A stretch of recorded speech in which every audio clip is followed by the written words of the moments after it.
La communauté d'Antioche se fait un plaisir de vous offrir cette nouvelle série. Nous vous souhaitons une excellente écoute. Puissiez-vous grandir dans votre compréhension de la grâce de Dieu.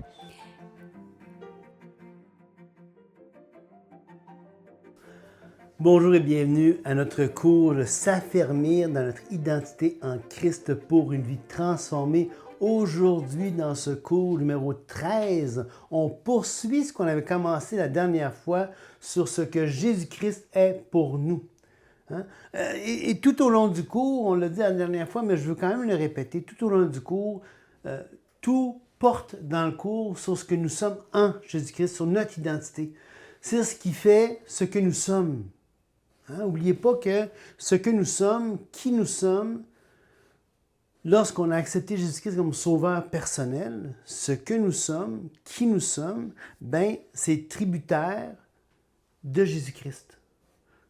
On est placé en Jésus-Christ. C'est en Jésus-Christ qu'on a toutes les bénédictions. Et donc, comme ma fameuse tasse de café, là, elle est vide tristement, mais comme ma tasse de café, il reste une petite gorgée. Si mon café était dans la tasse, peu importe où est-ce que je mets la tasse, ce qui est vrai de la tasse, c'est vrai de mon café. Christ est assis dans les lieux célestes, on est en Christ où on est dans les lieux célestes. On est en Christ, Christ est en Dieu où on est en Christ en Dieu. Donc, et on est une même plante avec lui. On a revêtu Christ dans Galates 3. Tout donc ce qui est vrai de Christ est vrai pour moi. Mais là, le dernier cours, j'ai voulu me concentrer sur à revoir ou peut-être à préciser ou peut-être à mieux comprendre ce que Christ est pour nous. On a vu plein de choses la dernière fois, mais là, on va poursuivre et on va regarder que Christ est notre ami intime dans Jean 15,15. C'est un ami fidèle. Donc, je vous appelle ami parce que je vous ai fait connaître tout ce que j'ai appris de mon Père. Je vous appelle ami. Mais plus que ça, on a vu dans Hébreu qu'on on faisait partie de sa fratrie. Donc, on est amis, on est ses frères, ses sœurs. Il nous appelle amis. Et il dit ailleurs, il donne sa vie pour ses amis. Pas seulement pour ses amis. Parce que vous savez, un point important dans ça, je vais vous le rappeler pareil pour être sûr que vous le compreniez, c'est que si on regarde ça ici, ce qui est important de savoir, si j'ai un ensemble ici, puis dans l'ensemble, il y a toutes sortes de pastilles bleues, OK? Puis qu'il y a un sous-ensemble dans l'ensemble-là, puis que les pastilles sont bleues, mais pas complètes, OK? Si je dis que Christ est mort pour ça, pour l'ensemble, Christ est aussi mort pour le sous-ensemble. Mais si je dis, si parfois je dis Christ est mort pour tout, si parfois je dis qu'il est mort juste pour le sous-ensemble, je peux pas dire. Si dans la Bible, s'il disait juste Christ est mort pour un groupe en particulier, pour les chrétiens, pour l'Église, pour ses brebis, s'il disait seulement ça, on ne pourrait pas savoir s'il est mort pour tout le monde ou pas. Parce qu'on ne peut pas conclure une négation d'une affirmation positive. Mais dès lors que Jésus parfois va dire qu'il meurt pour tout le monde, puis parfois qu'il meurt pour le groupe, évidemment, s'il est mort pour tout le monde, il est mort aussi pour le groupe. C'est comme ça va de soi, là. OK? Si j'ai une classe d'élèves, puis moi j'arrive à un moment donné, puis là, je dis à un petit groupe d'élèves, parce qu'il manque beaucoup de monde ce jour-là, je dis la semaine prochaine, on fait un souper. Je vous invite, on fait un souper chez nous. Puis là, la semaine le lendemain, j'ai d'autres élèves qui se joignent. Puis là, ils me disent, mais Patrice, comment ça tu les invites eux autres puis tu ne m'invites pas moi? Attends, j'invite mes élèves. Oui, mais tu leur as dit à eux autres. Ben oui, je leur ai dit à eux autres parce que tu n'étais pas là. J'invite mes élèves. Tous mes élèves, je les invite. Je leur ai dit à eux autres parce qu'ils étaient présents. Tu n'étais pas là. Là, je te le dis, tu en fais partie. C'est pas parce que je le dis à un petit groupe que ça englobe pas tout le monde. Si j'avais dit à mes élèves, Je vous invite seulement vous autres parce que vous êtes là aujourd'hui. Ben là, c'est eux autres que je privilégie, puis c'est seulement pour eux autres que je fais le souper. Mais c'est pas ça que j'avais dit. J'avais dit, je vous invite. Mais c'est pas parce que je dis que je vous invite, eux, que je dis, je vous invite pas vous autres. Ça n'a pas rapport. Tu ne peux pas conclure une négation d'une affirmation positive, à moins que ton affirmation soit déjà limitée. Je vous invite seulement vous autres. En disant seulement, mais ça exclut tout le monde. Mais si je dis pas seulement, ça exclut pas personne. Vous comprenez? Si j'invite mes élèves, puis que je le dis, en tout cas, vous comprenez comment ça fonctionne? Bon. Alors, dès lors que Christ dit qu'il est mort pour ses amis, ça ne veut pas dire qu'il n'est pas mort pour tout le monde. Ça veut juste dire que oui, à ce moment-là, il met de l'emphase qu'il est mort pour ses amis. C'est tout ce que ça veut dire. Donc, dans le contexte de Jean 15, Jésus enseigne sur l'amour et l'obéissance des disciples. Et les disciples ne sont pas des simples serviteurs, mais des amis avec qui il partage ses pensées et son intimité divine. Donc, évidemment, dans le contexte du Nouveau Testament, il parle à ses apôtres. Mais il va étendre ça par la suite, et Paul va l'étendre. Et on le voit, on fait partie de sa fratrie, et ainsi de suite. Donc, c'est vraiment des métaphores que le Nouveau Testament utilise pour vraiment mettre de l'emphase sur l'intimité qu'on peut avoir avec Christ. Le mot appelé ici, c'est Eureka. Eureka qui veut dire justement établir une relation d'amitié. Parce que c'est un parfait. Alors on se rappelle le verbe parfait, qu'est-ce que ça veut dire? Le verbe parfait, c'est une action qui a été faite dans le passé, mais qui a des conséquences qui perdurent. J'ai acheté un chien en 2022, je pense, 2021, 2022. Ben, je l'ai acheté. Ben, je ne l'ai pas remboursé le lendemain, là. Elle est encore ici, mon chien. Les conséquences de mon geste perdurent jusqu'à aujourd'hui. OK? Ami, le mot c'est philous. C'est un ami intime, un proche, une relation d'affection et de confiance mutuelle. Puis là, il dit, je vous ai fait connaître. Ça veut dire, je vous ai rendu clair les choses, de vous révéler les choses. Jésus ouvre son cœur et partage les secrets du Père avec ses disciples. Mais il le fait aussi avec nous autres. Comment? Ben, comment? Ben, par ça. C'est par ça que Dieu nous révèle les choses. C'est ça qui est la vérité révélée la plus sûre. Tout le reste, on peut se tromper. C'est rare que vous allez m'entendre dire, puis si vous me le dites, vous pouvez me reprendre. Si je vous le dis, vous pouvez me reprendre. C'est rare que vous allez m'entendre dire « Dieu m'a dit que... » Je sais pas. Je pense que Dieu m'a dit des fois des choses. Pas mal sûr que oui. Je ne saurais pas avant d'être rendu devant lui. Peut-être que je prends mes désirs pour des réalités. Peut-être. Ça se peut très bien. Mais je sais une chose, c'est que dans l'Ancien Testament, Dieu va dire « Malheur aux prophètes qui disent des choses selon leur cœur. » Ah, ça n'arrivera pas, ça. Il disait ça au roi, ça n'arrivera pas. Malheur à ces gens-là qui parlent selon leur cœur et non pas selon la parole que je leur ai donnée. Ou qui prétendent que je leur ai donné une parole alors que je ne leur en ai pas donné. Moi, là, c'est rare que je veux dire, je ne veux pas être reproché, je ne veux pas me faire reprocher par Dieu d'avoir parlé en son nom, puis qu'il n'a rien dit finalement. Okay?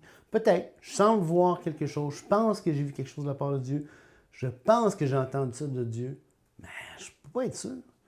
Puis en plus, le pire des choses dans ça, c'est que si moi, là, OK, moi je vous enseigne, là. Si moi je vous dis, Dieu m'a dit quelque chose pour toi, comment tu vas me dire que j'ai tort? Tu vas-tu vouloir contredire Dieu? C'est ça que je suis en train de te dire, là. Je suis en train de dire que ma parole a autant de poids que si c'est Dieu qui le disait. Oh, minute, là, je ne veux pas avoir cette responsabilité-là de dire que mes paroles ont autant de poids que ce que Dieu dit des choses. Ben, je ne veux pas ça pantoute, moi, là. Pas vrai. Je veux avoir l'humilité, puis je veux pouvoir me faire reprendre par l'autre, puis pas couper tout retour en disant « c'est Dieu qui m'a dit ça ». Oh, oh, oh, oh, oh, oh, oh, oh. C'est Dieu qui t'a dit ça. C'est pas Dieu qui me le dit, là, c'est toi qui me le dis. Puis moi, je ne sais pas si tu as entendu de Dieu. Je ne sais pas si tu prends tes désirs pour des réalités. Je ne sais pas si c'est vrai que Dieu t'a parlé ou pas. Je ne peux pas le savoir.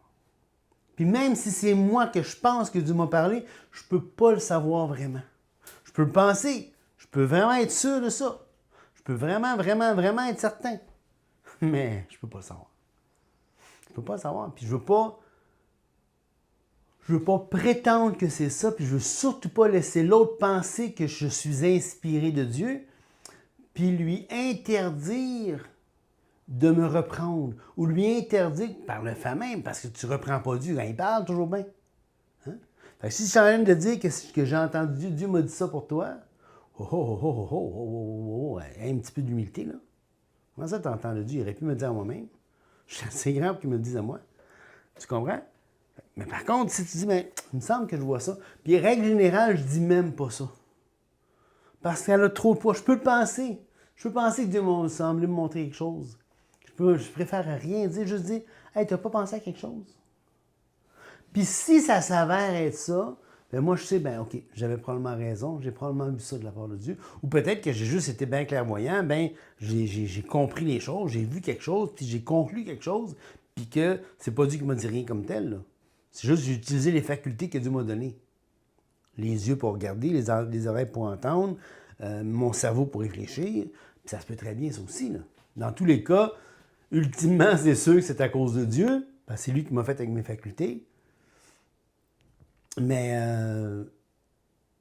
j'ose pas dire que Dieu m'a dit. Puis j'ose surtout pas vous dire, Dieu m'a dit ça pour toi. Parce que, écoute bien, là. Imagines-tu la responsabilité que tu portes devant Dieu? Quand tu vas te présenter devant lui, là, je veux pas qu'il me dise, cette fois-là, tu as dit ça, c'est pas vrai. Cette fois-là, tu as dit ça, c'était pas vrai. Cette fois-là, tu as dit ça, c'était... Je préfère dire, écoute, je pense que c'est ça que j'ai entendu. Ou, simplement, as-tu pensé à quelque chose? Puis je vais laisser Dieu. Si Dieu est capable de me parler à moi, ben Dieu est capable de te parler à toi. Ben, je ne prétendrai pas que tu n'es pas assez spirituel pour ne pas entendre de Dieu toi-même. Tu es capable d'entendre. Tu es une personne. Si tu as accepté le Seigneur Jésus comme sauveur, tu es un souverain sacrificateur. Tu es quelqu'un qui a un accès à Dieu tout autant que moi j'ai un accès à Dieu. Puis Dieu peut te parler tout autant qu'il peut me parler à moi. Puis j'ai pas le droit, moi je me sens pas le droit en tout cas, de te dire, ben, tu devrais faire ça, ou tu fais ça parce que c'est Dieu qui veut que tu fasses. Pas personne ne peut dire ça à quelqu'un d'autre, là. Dieu peut le dire. Jésus-Christ pouvait le dire. Les apôtres, à la limite, pouvaient le dire. Mais je ne suis pas un apôtre. Je suis juste un gars qui essaie de comprendre les Écritures, qui essaie de vous le dire, de vous enseigner par rapport à ce que je sens voir les Écritures. Il faut avoir cette dose d'humilité-là pour être en mesure de dire, mais écoute, puis aussi pour vous autres. Puis pour moi, je me le rappelle. Je dis, une fois, Julie était avec moi, il y avait un gars qui était là, on était allés dans une réunion d'église. Puis il y avait un gars qui était là qui se disait prophète. Je ne sais pas si c'est un prophète ou pas, mais lui, il se disait prophète. Puis un moment donné, on s'assoit, puis il me dit quelque chose comme ça. Dieu me montre ça pour toi. Fait que là, il dit, tu vas voir, il va se passer telle affaire. OK. Moi, quelqu'un me dit ça. Je ne dis pas que c'est un menteur tout de suite, là. C'est peut-être, comme j'ai dit pour Chiméi l'autre jour, ben peut-être qu'il a raison. Peut-être que c'est Dieu qui me parle. Peut-être. J'ai l'humilité de dire, peut-être que c'est vrai. Peut-être que c'est faux aussi, là. Je suis pas aveugle, je me laisse pas avoir. Mais peut-être que c'est Dieu. Par contre, bon, en fait, il n'y a rien de ce qu'il m'a dit qui s'est passé, là. C'était n'importe quoi. Fait, dans l'Ancien Testament, ce gars-là, il aurait été lapidé. Heureusement pour lui, il n'est plus dans l'Ancien Testament. Mais vous comprenez qu'on doit avoir la liberté, en tant qu'individu, de remettre en question ce que les gens nous disent. Dieu nous a donné une tête, Dieu nous a donné des yeux, des oreilles, un cœur, il nous a donné des émotions. Puis les émotions, là, dans la prise de décision, c'est aussi important que la réflexion. La réflexion est peut-être majeure, peut-être pas aussi importante, mais juste en dessous de la réflexion. Pourquoi? Parce que la tête, la raison, doit évaluer la réalité. Mais savez-vous quoi? Les émotions aussi évaluent la réalité parce que les émotions ne peuvent que réagir en fonction de la réalité qui vient de les toucher. OK? Donc, Donc, faites attention quand on dit ça, faire connaître, c'est la parole, c'est la vérité révélée des Écritures qui est notre seule source d'information fiable. Ensuite, Christ est notre berger. Hein? Il est notre berger, il nous conduit, il nous protège. Si on s'égare, il vient nous chercher, on peut lui faire confiance. Donc, dans Jean 10, 11, ça dit quoi? Ça dit « Je suis le bon berger donne sa vie pour ses brebis. » C'est le même principe que tantôt. Il a donné sa vie pour ses brebis, ça ne veut pas dire qu'il n'a pas donné sa vie pour tout le monde. En fait, moi, je pense que tout le monde, c'est ses brebis, dans le fond. Parce qu'il est le Dieu de toute création. Il a créé tout le monde. Tout le monde, ça fait partie du troupeau de Dieu. Ils ne sont pas tous sauvés, là. On s'entend. C'est comme quand je vous ai parlé de la race de Dieu dans Acte 17, là. Même principe. On fait partie de la race de Dieu selon la première création. On est les enfants de Dieu selon la deuxième, la nouvelle création. Il y a comme une distinction entre les deux créations. Soit Dieu, il prend soin de l'humanité parce que c'est de sa race, c'est de ses enfants, selon la première création. Il veut qu'ils soient ses enfants de la deuxième création. Donc, dans Jean 10, le contexte, c'est Jésus se présente comme le bon berger, en contraste avec les mercenaires. Il décrit sa mission comme un sacrifice volontaire pour ses disciples. Bon, c'est le mot kalos qui veut dire bon au sens noble, au sens beau, au sens de moralement excellent, au sens de... C'est pas quelque chose mais c'est vraiment quelque chose d'admirable, là, ici, le kalos, le bon. Là. Pas humaine, mais pas humaine, c'est berger. C'est celui qui guide, celui qui nourrit, celui qui protège. C'est vraiment une figure que... Imaginez-vous le berger dans les champs qui prend soin des brebis. C'est pas le boucher. Le boucher qui amène les brebis vers l'abattoir. C'est le berger qui en prend soin, qui est nourri, qui les soigne, qui panse les plaies, qui vraiment s'assure que le troupeau est bien, que le troupeau est en santé, que le troupeau est bien traité, qu'il n'y a aucun prédateur qui vienne saisir des bêtes. Le troupeau est sous sa responsabilité. C'est lui qui est responsable du troupeau. C'est lui qui est responsable de veiller sur les brebis. Il donne sa vie, ça veut dire qu'il la donne volontairement, c'est pas quelque chose qui lui est pris, c'est pas quelque chose qui lui est enlevé. Hein? Et, OK. Donc, en conclusion de tout ce qu'on a vu, en termes de le cours passé puis le cours d'aujourd'hui, hein, la dernière fois, tout ce que nous sommes repose sur ce que Jésus-Christ est. Tout ce qu'on est repose sur lui. Tout ce qu'on est dans une nouvelle création, je parle évidemment. Bien, en fait, Jean 15, 5, là, on ne peut rien sans lui. C'est vrai pour tout. C'est pas seulement vrai pour les choses spirituelles, là. C'est vrai pour tout. Notre respiration dépend. Rappelez-vous, dans Acte 17, quand on a vu le passage avec Paul à l'Aréopage, on a le mouvement, la vie, le mouvement et l'être en lui. Ma vie dépend de lui, mon mouvement dépend de lui, mon être dépend de lui. Tout dépend de lui. Dans Hébreux,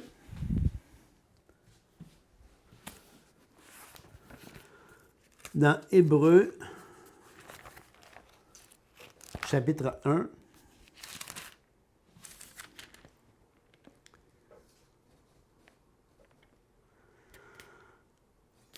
on va lire à partir du verset 1. Tiens. Après avoir autrefois et à plusieurs reprises et de plusieurs manières parlé à nos pères par les prophètes, Dieu, dans ces derniers temps, nous a parlé par le Fils. Il l'a établi héritier de toutes choses. Par lui, il a aussi créé l'univers. Le Fils est le reflet de sa gloire et l'empreinte de sa personne. Donc le Fils, soutient toutes choses. Le Fils soutient toutes choses par sa parole puissante. Donc, on ne peut rien faire sans lui. Il soutient toutes choses par sa parole puissante. La providence divine soutient tout. Sans Dieu, on ne pourrait rien faire. En fait, sans Dieu, il y a quelqu'un qui a dit que le passage dans Colossiens, on retourne dans Colossiens, vous allez dire, Patrick, tu te souviens tout le temps de Colossiens, mais oui, parce que c'est un texte qui est extraordinaire. Il y a quelqu'un qui dit que dans Colossiens, au chapitre 1, quand il dit, verset 17, « Il est avant toute chose et toute chose subsiste en lui », donc Colossiens 1, 17, il y en a qui disent que le verbe « subsister » ici, c'est « Toutes choses trouvent leur cohésion en lui. Toutes choses restent ensemble. Si ce n'était pas qui soutient toutes choses par sa parole puissante, on se désintégrerait. Vous savez comme dans le film, je ne sais pas si vous avez vu le film Les Marvel, là, de la dernière série, je ne me souviens plus quelle, des Avengers, là. À un moment donné, le méchant il clique ses doigts, là, puis tout le monde se désintègre, si on veut. Là. En tout cas, la moitié de l'humanité se désintègre, puis on les voit partir comme la poussière. Là. Mais si c'était pas que Jésus-Christ soutient toutes choses par sa parole puissante, là, ça serait comme ça qu'on disparaîtrait. On s'évanouirait comme ça, tellement que on trouve tout trouve sa cohésion, tout trouve sa substance en Christ. Okay? Donc, il apaise nos dettes, donc il a payé notre dette, il soutient notre existence, il nous dirige, il nous aime, il nous défend, il prend soin de nous, il est notre berger. Hein? C'est notre identité est solide, elle est paisible, elle est ancrée en lui. Donc, et ça, c'est avec ce cours-ci, se conclut la première partie de notre série de cours. Parce que le cours est divisé essentiellement en deux parties. La première partie, c'est ses vérités positionnelles. Position en Jésus-Christ, ce qui est vrai de Christ est vrai de moi, les vérités positionnelles, bien ça a une conséquence. On l'a vu tout le temps, encore, déjà, mais pas encore. Hein? On a vu ça tout le long. Et là, ce qu'on va voir dans la deuxième partie du cours, peut-être la 10-12 cours prochains, c'est que ça produit qu'on doit marcher dans ces vérités-là. Et il nous a donné tout ce qui concourt, hein, tout ce qui concourt à la vie et à... Comment ça dit? Et à la piété. C'est quel verset déjà? C'est-tu dans le titre 2? Je pense que c'est dans... J'allais juste aller vérifier parce que c'est un passage qui serait intéressant à relire en termes de la prochaine section du cours.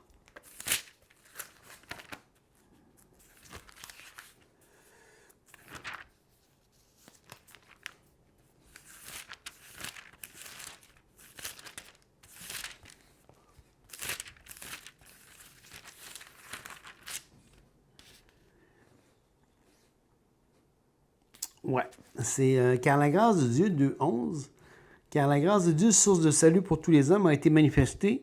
Elle nous enseigne, donc la grâce, nous enseigne à renoncer à l'impiété et aux convoitises mondaines et à vivre dans le siècle présent selon la sagesse, la justice et la piété. Donc, quand on a vu l'autre jour dans Éphésiens 2.7 que Dieu voulait montrer l'infinie richesse de sa grâce par sa bonté envers nous, parmi les choses qu'il voulait faire par cette grâce-là manifestée, c'était de nous enseigner quelque chose. Nous enseigner, un, à renoncer à l'impiété et aux convoitises, et deux, à marcher. Marcher de quelle façon? Mais marcher selon la sagesse, la justice et la piété. Puis dans 2 Pierre 1.3,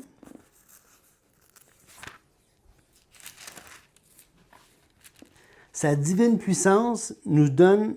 Ah, mais merci, ça complète bien. Sa divine puissance nous a donné tout ce qui contribue à la vie et à la piété au moyen de la connaissance de celui qui nous a appelés par sa propre gloire et par sa vertu. Au moyen de la connaissance. Donc, si vous voulez marcher, vous devez connaître. Dans 2 Timothée,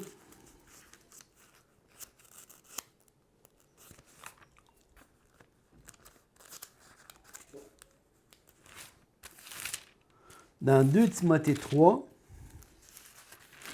verset 16, ça dit « Toute écriture est inspirée de Dieu et utile pour enseigner, pour convaincre, pour corriger, pour instruire dans la justice, afin que l'homme de Dieu soit accompli et propre de toute bonne œuvre. » Ça vient par la connaissance.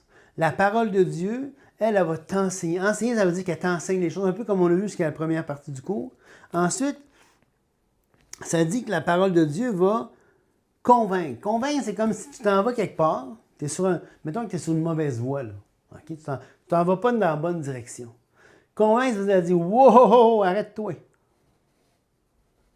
Arrête-toi! Arrête-toi. Ça, c'est la parole de Dieu qui peut faire. Elle t'enseigne dans la bonne voie, mais si tu prends un mauvais tournant à un moment donné, la parole va te dire, wow, wow, wow. Elle va te convaincre, elle va te dire, arrête-toi. Après ça, elle va t'instruire dans la justice, elle va dire, OK, va-t'en par là-bas. Non, fais demi-tour, puis va-t'en par là-bas. Elle t'instruit dans la justice. Hein? Afin que on soit accompli et propre à toute bonne œuvre.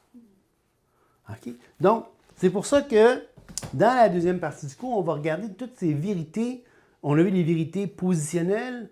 On va voir les vérités, on pourrait dire expérientielles, qui ont trait à notre expérience. Comment est-ce qu'on peut marcher dans ces vérités-là? OK? Donc, on va arrêter là-dessus.